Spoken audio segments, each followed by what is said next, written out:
I mean, look, strange verdict. This was a rape claim. It was a rape case all along, and the jury rejected that, but made other findings. So we'll obviously be appealing those other findings, but they rejected her rape claim, and she'd always claimed this was a rape case. So it's a little perplexing, but we move forward. Did you speak to Mr. Trump, and what did he tell you? We've spoken, and we're ready to proceed, go forward. Obviously, he's firm in his belief, as many people are, that he cannot get a fair trial in New York City, based on the jury pool, and I think one could argue that that's probably an accurate assessment, based on what happened today, again, it's something that we're very confident on the appellate issues here. The Access Hollywood tape should not have come into this case. Some other things shouldn't come into the case. I mean, we made many motions that we thought would create issues for appeal, and we're going to employ them now. There were things that happened in this case that were beyond the pale. I mean, we made a mistrial motion and went through the trial because of some of the rulings and we believe a bias that was displayed by the court. This judge has been overturned already once by the Second Circuit in Carroll versus Trump, and we think he's going to be overturned a second time. Well, there it is. Joe Tacopina, Trump's lawyer. We're going to discuss that because something just came to mind, and Attorney Tarver is with us this morning. And what came to mind is he mentioned appeals. Well, Trump has appointed so many judges. This just might work for him. We'll talk about that on Let It Be Known this morning. We'll also talk about run, hide, fight, the new message, or the message of a new and very intense PSA from the FBI and how to survive mass shootings. The 4-minute and 30-second announcement, which first debuted a couple of years ago, was recirculated yesterday as a result of the record pace of mass shootings already in 2023. And it really is a testament to where this country is right now. We're excited to share something new at BNH. Whether you're in New York City. Okay, so I'm hearing like music. I'm like, get ready to jam. We're going to discuss that. And also civilians making traffic stops instead of the police. Well, that might be a reality in Los Angeles, and we will tell you about that. And TurboTax is sending out checks to people this month after a class action settlement in which it was alleged that the company steered low-income folks away from the free IRS tax filing services. Also this morning, today, Representative George Santos is expected to appear in a Manhattan courtroom. Everything is happening in Manhattan courtrooms these days. He's going to answer to federal charges that could include campaign fraud, finance fraud, et cetera, et cetera, et cetera. And one of Santos's heroes, of course, as we just talked about, has been found liable by a New York jury of sexual assault and defamation. Yep, we're talking about the twice impeached and criminally indicted former President Donald Trump. We discussed all that with my man Barrington Salmon and the one and only attorney from New Jersey, Robert Tarver from the Tarver Law Firm. Welcome, guys. Good morning. Good morning. Good morning. So, what's interesting, Attorney Tarver, before we get into this long and humiliating path to shame of Donald Trump, we watched at the top, Greer played the press conference, the courthouse steps press conference of Joe Tacopina. Every time I see Joe Tacopina, Trump's attorney, and every time I see Tucker Carlson, I'm reminded, I worked with these guys some years ago at MSNBC. They wasn't these guys. No, not at all. Goodness, I worked at MSNBC as well, and these guys have gone through this metamorphosis, this generation. They've gotten to where they want to be because this is where the money is. Tucker got to where he is because he recognized that there was a pathway to making a lot more money than there was before. And Joe Tacopina, quite frankly, he was a defense attorney of a different quality, but he's gone in a different direction now. Wow. And he mentioned too about the judge's errors. What about his errors? I don't know how closely you followed this particular trial, Attorney Tarver. What about his errors? One, I mean, he was every legal expert I heard from, one of the things he did was yell at E. Jean Carroll when she was on the stand, saying to her, "Well, why didn't you scream?" And every legal expert that I heard from and that I watched said, "Oh my gosh, why would you do that?" You know, it's a calculation I think that every trial attorney makes. He had a jury of 6 men and I think 3 women, and he may have been aiming for the masculine angle, which is, you know, you too could find yourself in this situation, and how outraged would you be 20 years later having someone pop up when they didn't do it before? So you know, it's a difficult situation to defend in this type of case. I'm not really necessarily defending what Joe Tacopina does, but for every defense attorney, you've got to try to find a lane, particularly when you see the evidence against you that is so strong. And here, it wasn't direct evidence, but it was really strong circumstantial evidence. All of those things put together were very difficult to defeat. So he had to take that one lane, which he had, which is that, number one, you don't know what you're talking about. Number two, it didn't happen because you can't say when and where. And the reason you can't say when and where is because it prevents, it allows us to be in a position of not being able to put together an alibi. Yeah, we know that the bar. I'm sorry, Attorney Trump. We know that the bar is lower in civil court than it is in criminal court. He mentioned, though, something that, and I want your take on this too before we get to Barrington. He did mention a point there that the jury did not find that he raped her, that it was sexual assault and defamation.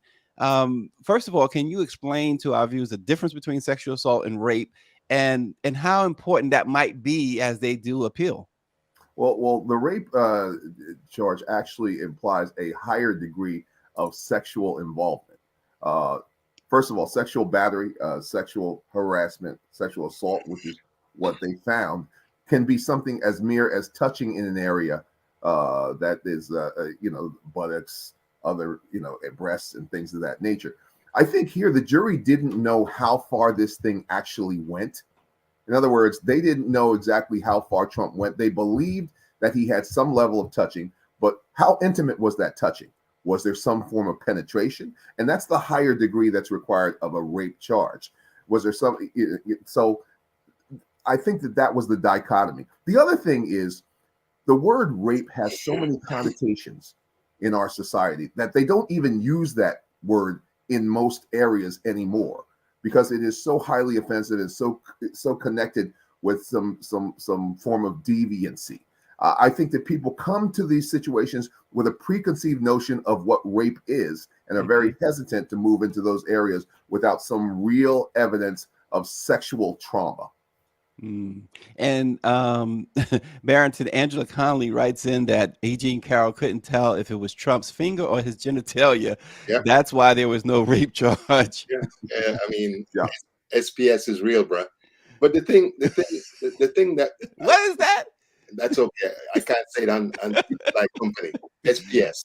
The thing that I agree with everything that Attorney Tauber said, but the thing that I think really made a difference in this case is that you have 20, 26, 28 women who have credibly accused this dude of doing pretty much what he's done. And I mean, if I was Joe Tacopina, I'd have to be looking at whether the money's worth dealing with a fool like this, because his deposition basically sunk him. He identified E. Jean Carroll as his ex-wife Marla Maples, and then he tried to justify.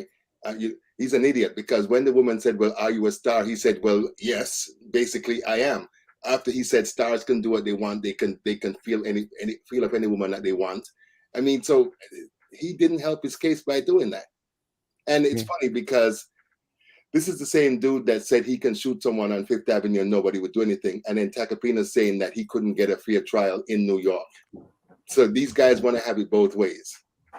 And so it's just I'm tired of them and their grievance politics. And what about, and this is for both of you, you could start, Attorney Tarver, if you like, this appeal. Now, this is a federal civil case, right? Trump has appointed many of the federal judges on the appellate side. How might that play out? Well, look, you always are concerned about potential bias from the judiciary. Here, it's not going to be a single judge that gets a chance to look at this. It will be a panel of at least 3 judges who will have a chance to take a look at this. And quite frankly, there's not going to be a whole lot to look at in this case. This was pretty much a garden variety civil case. Not a lot of rulings that the judge made that were really controversial. In these types of cases, though, there's one area that always causes pause for appellate courts, and that is what we call other crimes evidence. When you allow there to be information put in front of a jury about other crimes or other acts that a person has done, we call it pattern and practice evidence. And a judge will have to decide, or a panel will have to decide, whether or not the probative or relevant information that comes from evidence that comes from that information outweighs the prejudice. In most cases, they do find that it's appropriate. And I think they'll find that it's appropriate here because the circumstances were so similar. You know, this is really a pattern in practice with this man, with Donald Trump. This is how he does things. It's almost like a signature to a crime, that this is a repetitive thing. This is how I approach women. This is what I do to women. And guess what? He said it himself. This is what we do. We can do this when we're stars. We grab them by the you-know-what. Well, yeah, here's the thing too with that, you know, these prior bad acts that you were talking about. So I've seen it used a couple of times. One in the Michael Jackson trial, and he was acquitted. Then in the Bill Cosby trial, the second trial, which he was found guilty, and later the state Supreme Court, of course, overturned that verdict.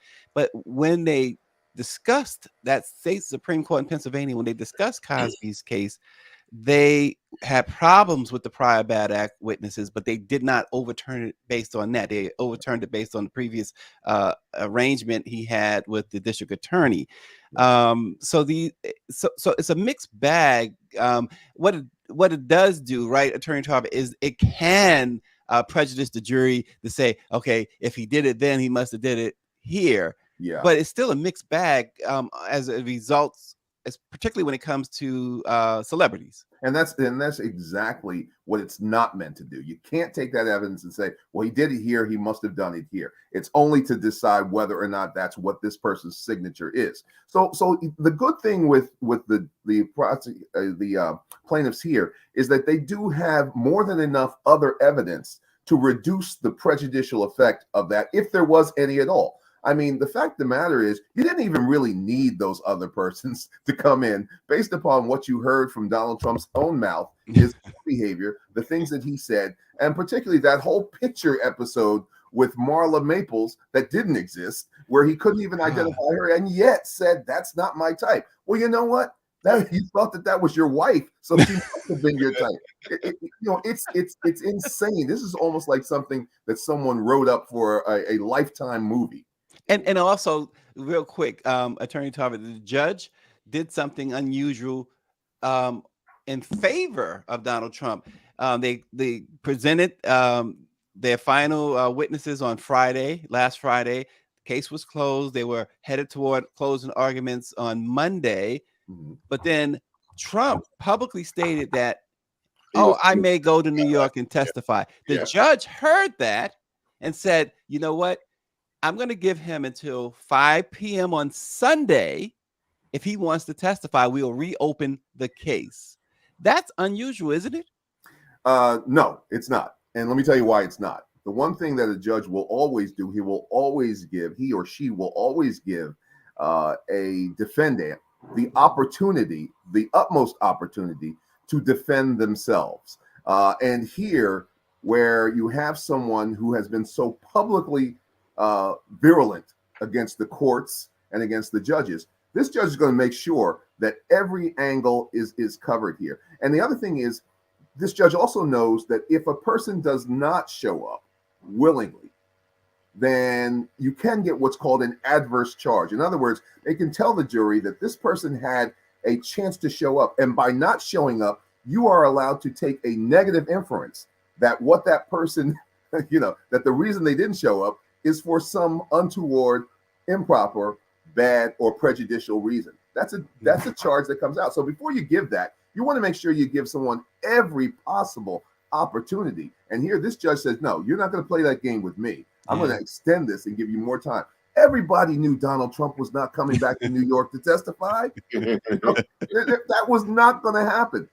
Look, we saw what happened to him in the deposition. That man is never going to subject himself to real cross-examination, because the fact of the matter is, real cross-examination doesn't stop with this particular incident. It goes on to credibility, and you can touch every aspect of this man's life, from the Central Park Five all the way up through his divorces, all the way up through his presidency, all the way up through January 6th, because all of that touches on his credibility. Well, he was ordered to pay E. Jean Carroll $5 million. Austin writes, Trump is an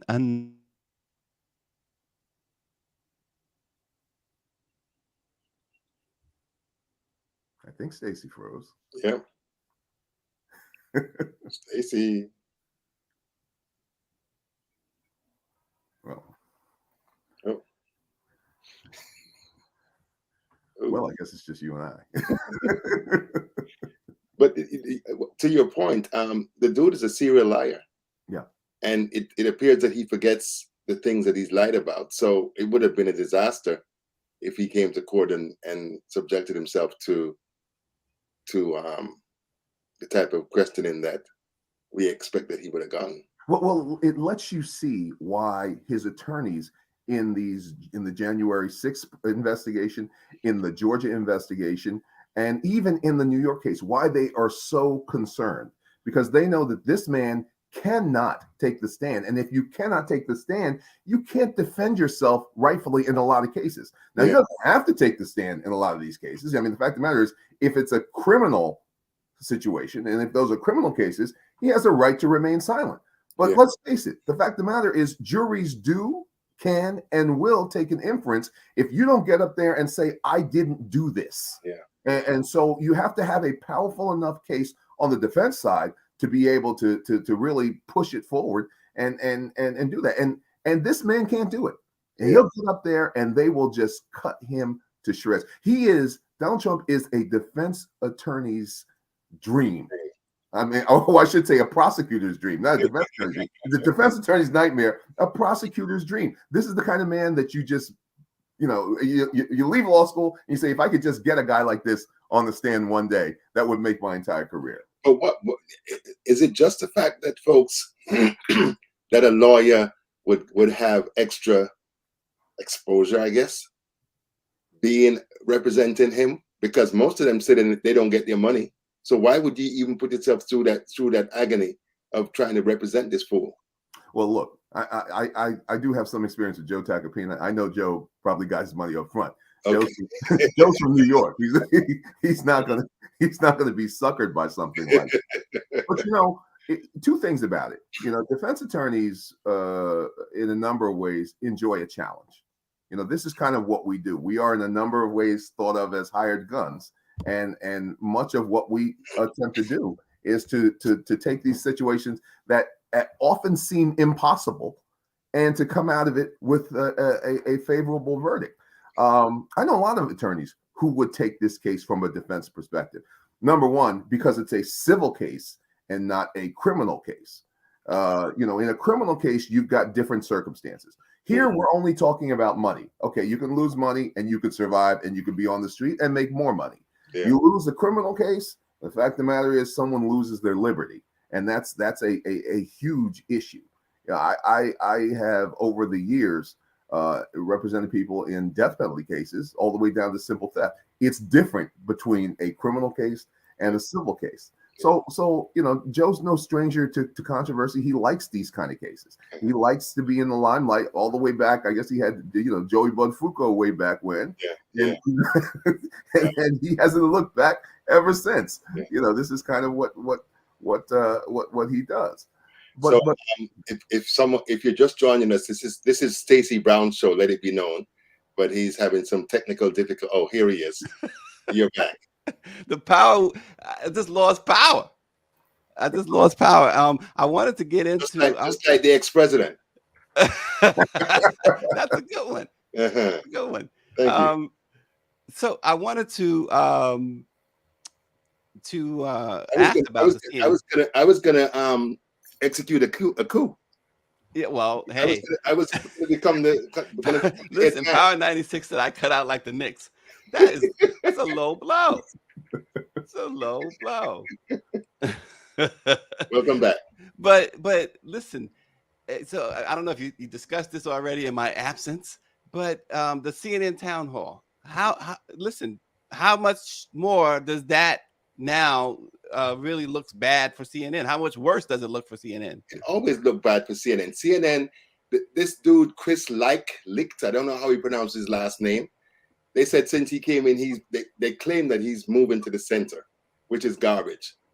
What he's trying, because they're trying to hire all of these right-wing liars and these apologists for Trump because they claim that they want to represent both sides, and now they're doing this. I think it's a travesty because he basically gets an hour of free time.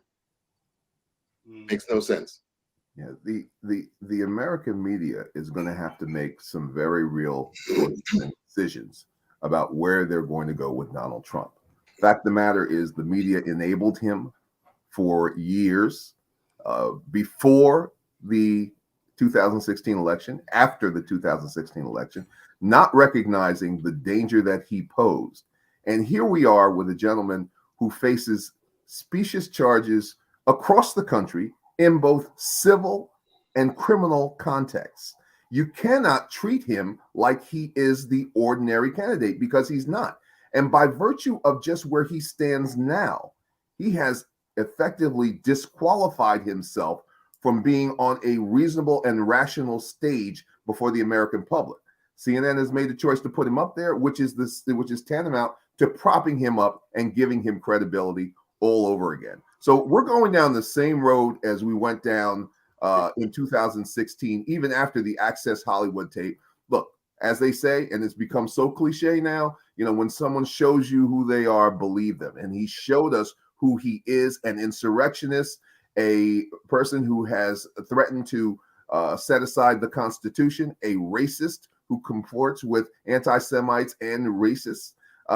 What more do you need? If I were just to take someone off the street and say, this person is who we're bringing on as a guest, you wouldn't even bring that person on as a guest if they had those type of credentials. Yeah. But the thing for me is that it seems like time and time again in this country, African Americans are the canary in the coal mine. Because long before this dude came down the escalator, Black people were saying that he's a liar, that he's a racist, and all these other things. And these other people, they, as usual, they thought that we were just being overly emotional and all that stuff. And it says something about, and I was talking to Stacey before we came on, that everything that we're seeing with the Supreme Court, with the Jim Crow tactics of state Republican-led state legislatures, all that type of stuff, it's a stench of moral rot. Mm-hmm. And us continuing to, well, in my mind, the universe continuing to show us just how rotten this country is. And so CNN didn't have much credibility to me before this. It has none now. Mm-hmm. But the sad thing is that it's not just going to be a small universe of people that's going to be affected by this. Think of what he has done to the country. Think of what used to be the Republican Party is doing to this country. Yeah. Well, and speaking of the Republican Party, George Santos is due in court today. The charges, they're under seal, but they're believed to be connected to his campaign finances and other fraud charges. This guy has, of course, rose to prominence because of his string of exaggerations and lies and everything else. And the latest with this is he claimed as of late last night, oh, I don't know anything about this, which means it's true. But Attorney Tarver, what might Santos be facing? Look, the fact of the matter is we're dealing with federal charges here, and we're dealing with what is likely to be campaign finance irregularities, crimes. Quite frankly, I'm going to dispense with this nice language. This man, this man, liar as he is, could not explain where this significant amount of money came from that he was able to raise for his campaign. He first said that it was a donation of some sort. He then said it was money from his own pocket, which either one of those things, it's either one or the other. Either one of those things, if not specifically categorized the right way, which they didn't, which he has not done, as a review of his documents reveal, would be campaign finance crimes. And quite frankly, campaign finance crimes draw up to a 10 to 20 year sentence because it is basically a fraud charge. So, this is the man who we talked about people being able to withstand the scrutiny of cross-examination. Could you imagine having George Santos on the stand? It would be just like comedy. This man has not told the truth about so many different things. Claimed his mother was in 911, claimed that he was a college volleyball player, claimed that he graduated from college when he didn't even do that. All these different claims over the years. He's got a real problem here because the fact of the matter is there's a trail of lies behind him, and he has absolutely no credibility whatsoever. Hey, Stacey. Yes. I imagine that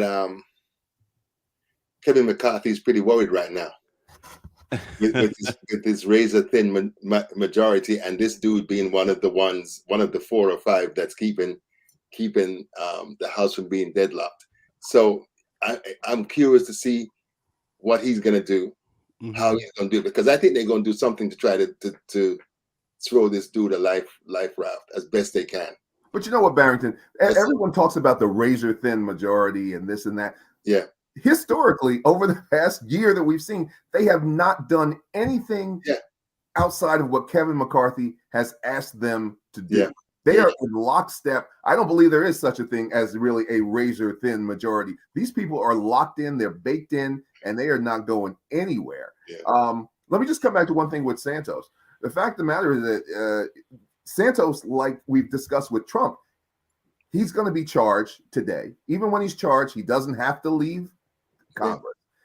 Even if he's convicted, he doesn't necessarily have to leave Congress. You have all these archaic rules or the lack of rules that I think existed at a time when people presumed that there would be this level of integrity amongst our Congress and our Senate and our presidency. And now the emperor's clothes have been ripped off, and we see that he has no clothes and that they have no integrity. Yeah. Well, and of course the debt ceiling situation is coming to play. You talk about the razor thin majority, but Tarver and Barrington, is it finally that Democrats are understanding that this is who they're up against? No, because they it's like we'll try and do bipartisan. We'll negotiate. It's like negotiating with terrorists, isn't it?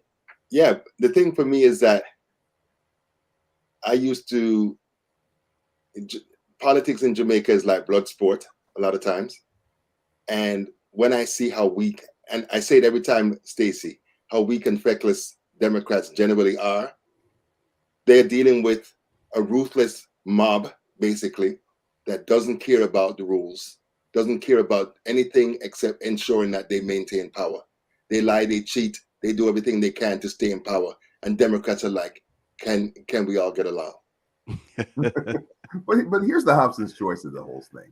The fact of the matter is, Democrats can go down a certain road, but if you go down to that same road, you have forever lost the moral high ground that you claim to be able to have. Now, I don't think there's necessarily moral high ground to that, but here's the deal. Here's where you really see the Democrats are weak.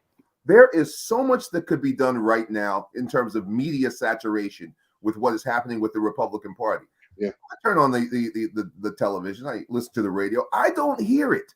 I don't hear the attacks. And the fact of the matter is, Republicans have always been so much better at messaging, so much better at media than Democrats. If you don't work to control the message, then the message will control you. And that's what's going on here right now. The fact of the matter is, they've been successful. They've been very successful at being able to call up, down, and call right, wrong, and get away with it. Because there's no better example than what's going on CNN tonight. Yeah. And the thing is that I can't think of any political situation that I can think of where one side is basically giving you the whole damn pie, because the Democrats could be talking about more about what the Supreme Court's doing. They could be talking about more about Roe v. Wade. I mean, in the midterms, they said that a number of so-called consultants told Joe Biden, please don't talk about Republicans and what they're doing with Roe, because it's not gonna sell well. Where did they come from? I hope he fired all of them, because it's a waste of money listening to them, to those clowns. And I mean, Democrats got to get it together. There are friends I have who tell me that Democrats don't really want to be in control. That they make more money just opposing Republicans and saying that Republicans are bad. But that is not enough to really, really beat the hell out of Republicans. And I think the only way that they're going to get off this Trump Kool-Aid fix is if they get beaten time and time again, and then maybe understand that they need to unhook from this poison. Wow. But I think it's already too late. Yeah. Well, speaking of poison, what's been going on in this country, all the mass shootings, the FBI has recirculated a public service announcement. It's really something else to watch this public service announcement. It's a training video for with customers at a bar.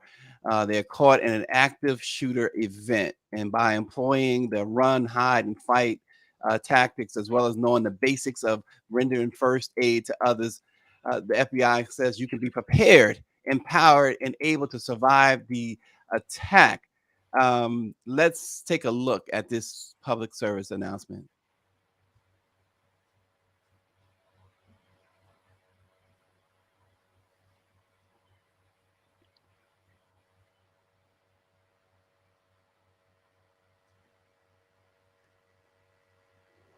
Don't know that we get in volume.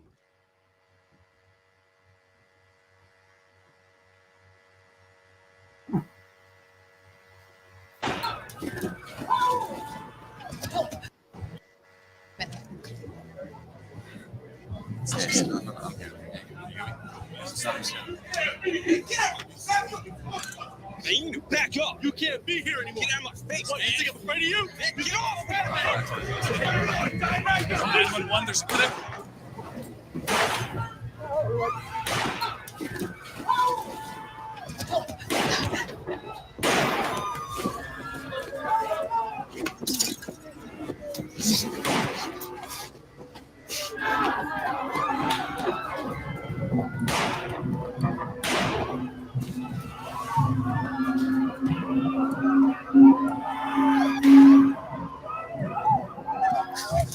Running makes you harder to hit and improves your chances of survival.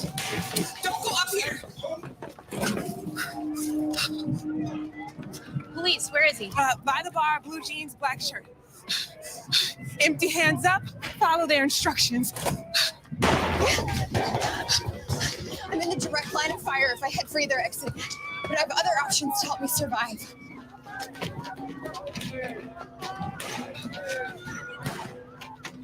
Guys, come on, in here. Come on. Go, go, go. Lock and barricade the door.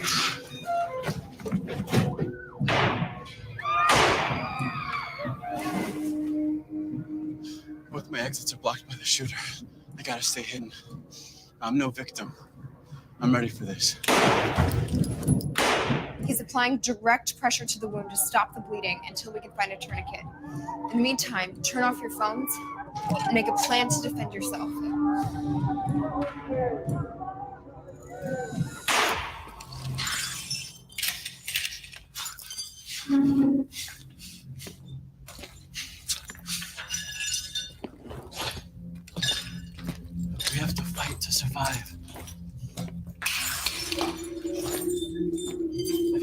weapon, they control the shooter. I'll go for the gun. He'll go for his arms. The bartender will go for the head.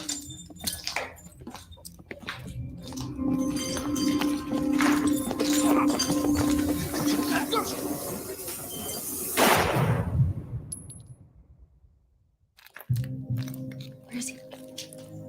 We got him right here. Please, show me your hand. Over here.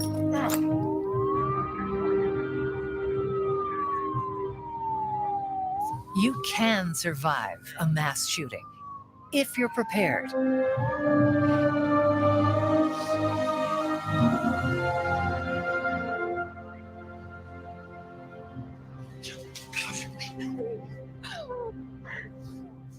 Remember, run, hide, or fight. Run. Wherever you go, be aware of alternate exits. Quickly and cautiously evacuate in a direction away from the attacker. Don't hesitate.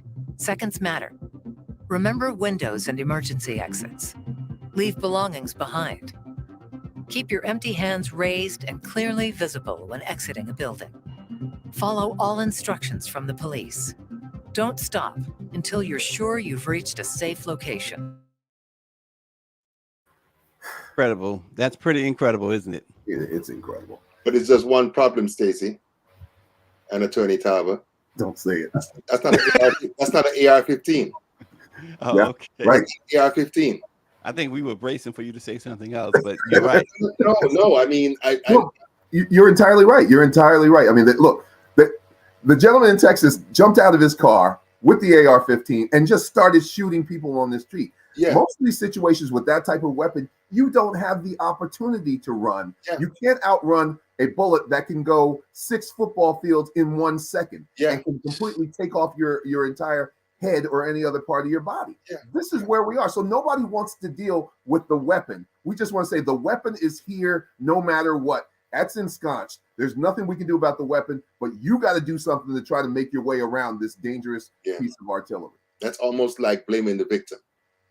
And they're putting the entire onus of this on the victim when what they really need to be doing is making sure that weapons are on the street. They interviewed a guy from the Texas mass shooting, and he said he found a woman kneeling in the bushes, and when he looked, she had no face. Right?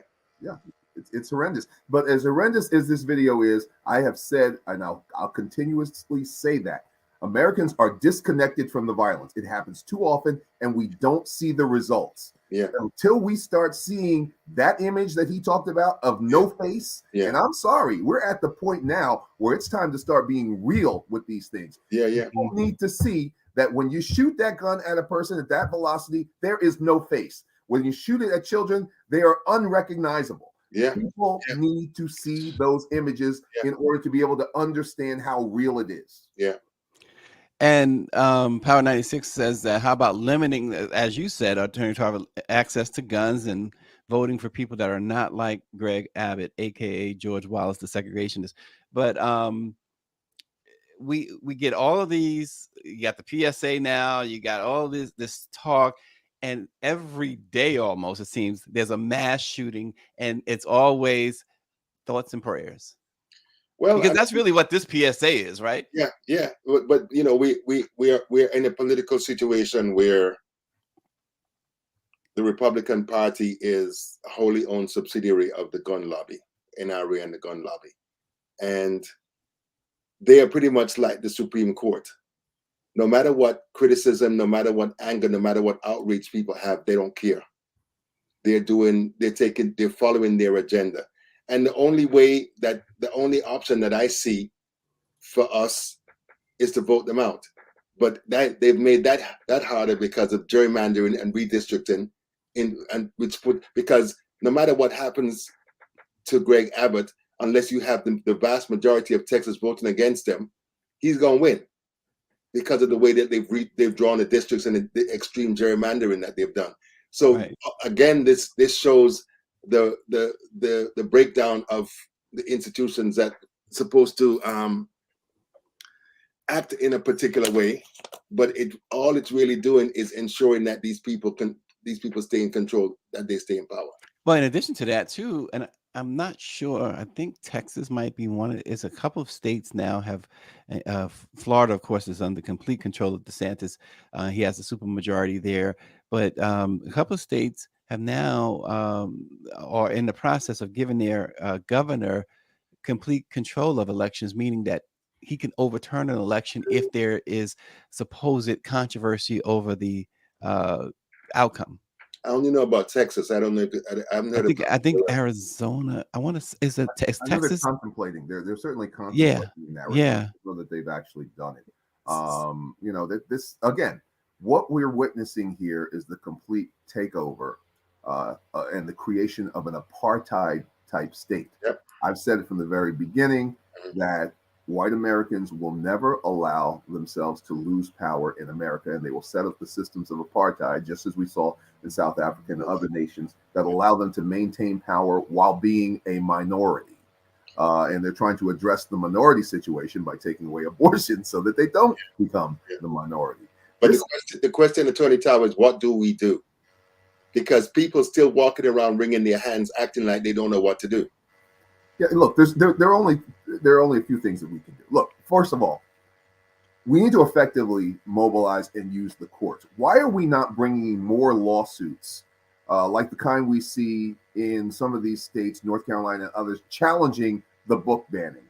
Why are we not bringing these intermediate lawsuits? Look, you know, had in Florida, the one person who said that my child is offended and therefore I can't continue. Well, you know what? My child is offended by a rewriting of history or some of the books that portray white Americans in certain ways that are not accurate. Why are we not seeing those reverse lawsuits? There's so many things that we could be doing, but we're sitting on our hands, doing nothing, wringing our hands and saying, oh my God, look at what's happening.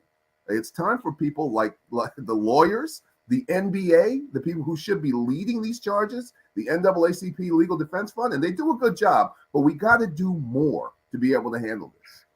So this is where some people are. Michelle Madison says, how about just don't go anywhere? Supermarkets, clubs, banks, festivals, or wherever. Huh? As far as the guns are concerned, this is where some people are, Barrington. They don't want to go anywhere. I know, but you got to live. You got to eat. Look at the mass shootings, supermarkets, churches, all those. So, you know, yeah. And I guess that's her point, Barrington. They're making it so you are either at least afraid to go anywhere, if not totally afraid, and you won't go anywhere. This will change when they start turning guns on Greg Abbott and Ted Cruz and all of those dudes. And that will never happen because they're always protected. In fact, why would they happen? if it's mental illness that's causing this, someone who's mentally ill is not going to think that they can't get to one of these guys. Yeah, well, they're strongly protected. Trust me. You know, and Rashay Richardson brings up the boycott. She says it will speak volumes. Money talks, and perhaps that's a tactic, Barrington. It is a tactic, but you know we can't even agree on where we need to go eat after this show. So there has to be, you know, because one of the things that I talk whenever I'm thinking about it, I think about the fact that during the Montgomery bus boycott, we didn't have internet, we didn't have cell phones, we didn't have all of the accoutrements of the so-called modern age. But yet, for 387 days, they effected a boycott that basically closed down the bus system in Montgomery. But what we did have, Barrington, we had the social institutions. We don't have them. The churches were functioning. The mosques were functioning. All these things in our community, even just community clubs and things that were functioning. We don't have that anymore because we no longer really have community. Community is a shared space, a shared purpose where people feel safe. Think about it. So amongst us as Black people, how many of those spaces actually exist where we feel that sense of community? Not that many. Well, we need to start rebuilding community. We need to start doing something because we can't sit down and rest our hand in between our legs and let these people continue doing this and not fight them tooth and nail, fight them when they're awake, fight them when they're asleep, because in 2 minutes we're gonna be in the neo-apartheid country of the United States. This repeated, you know, these repeated mass shootings are both a blessing and a curse for the right wing. They're a curse because it continues to put this issue in front of America, but it's a blessing because it's becoming normalized. There is no longer the shock value now when you hear, oh, this number of people shot. Not even front page anymore. We're now getting accustomed to saying this is what life is like in America. And that's the dangerous thing about not ginning up and showing people what this is all about. That this is how things happen incrementally. Little by little, you get used to, number one, violence. Number two, losing your right to do things. And you find yourself in a fascist state. Yeah. Well said. That's exactly where it is at. David Youngblood calls it the new Hungary. Here's something else that's going on. California, as we know, traffic enforcement in Los Angeles should be done. It should be done by police, but people argue no, it shouldn't. And they have developed this task force that has now made a recommendation. They want civilian workers, but only in tandem with major infrastructure upgrades that improve safety along city streets that are among the nation's deadliest. They want the conclusions. They want civilians and not police officers to do traffic stops when it's in violation of the law. This is being done also in Philadelphia, and I believe Utah has put this into effect as well. But they say that they want it in certain communities who have historically had borne the brunt of over aggressive policing, which has made the streets unsafe for Black motorists, Black people in general, and I don't know, Attorney Tarver, to get to the point here. What do you think of this? Well, look, here's what should happen. If you're going to have civilian enforcement, it cannot be through confrontation. You can't have people being able to stop cars.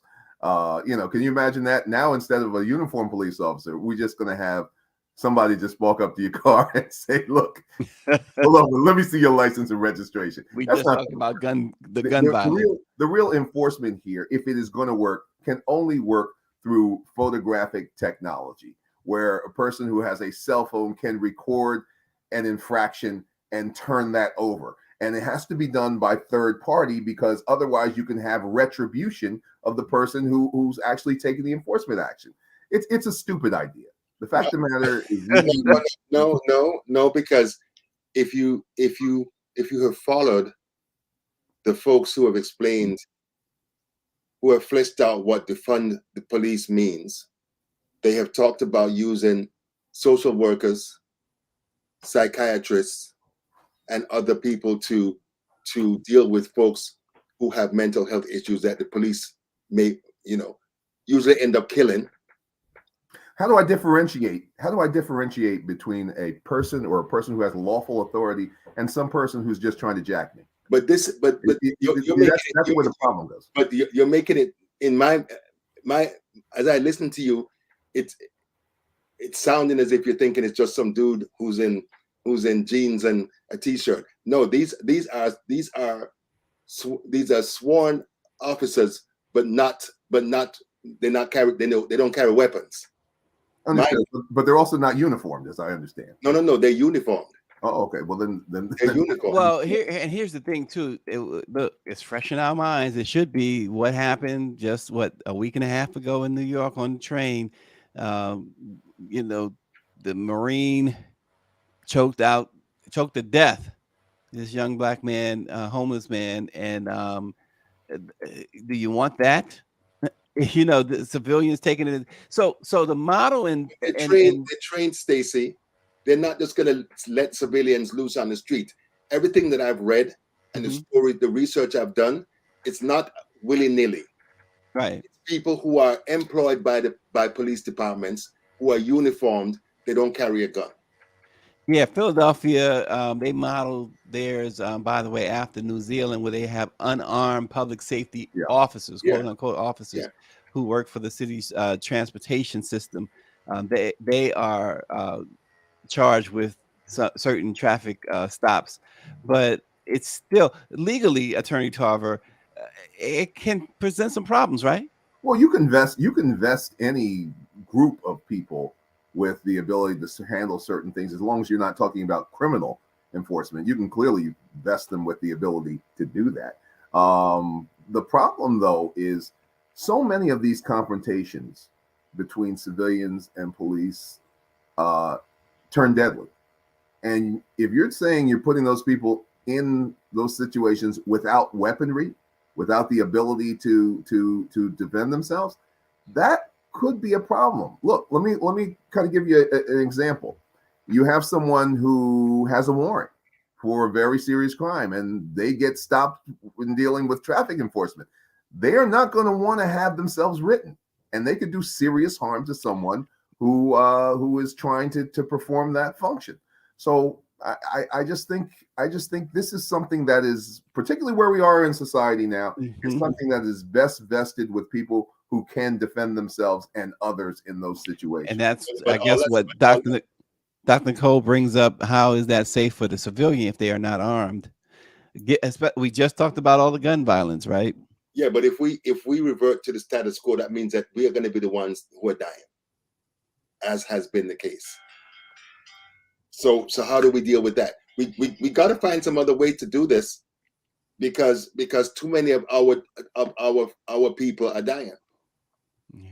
And I mean, I there was a report that they did in LA, I think last year, where they were saying it was between 2 and 3 times that black motorists were stopped 2 to 3 times more than any other group of people by the cops in LA. So that's what they do. And if in the same way that this country is unwilling to deal with all of the proliferation of guns, they're not willing to deal with the fact that the so-called criminal justice system is a piece of shit, and that it doesn't benefit black people, that we are the targets, and they want to, I mean, President Biden's solution was to give police officers hundreds of millions of dollars more money, and not deal at all with reforming what really is a system that can't be reformed.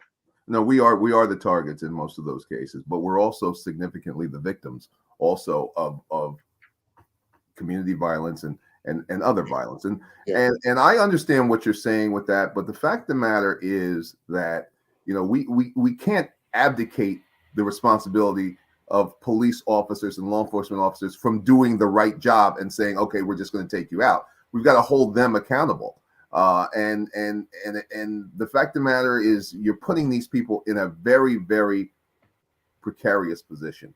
These people that we're calling civilians handling traffic enforcement, these situations turn deadly very, very, very quickly, depending on who you stop and what the situation is. Just think of the road rage incidents we have now.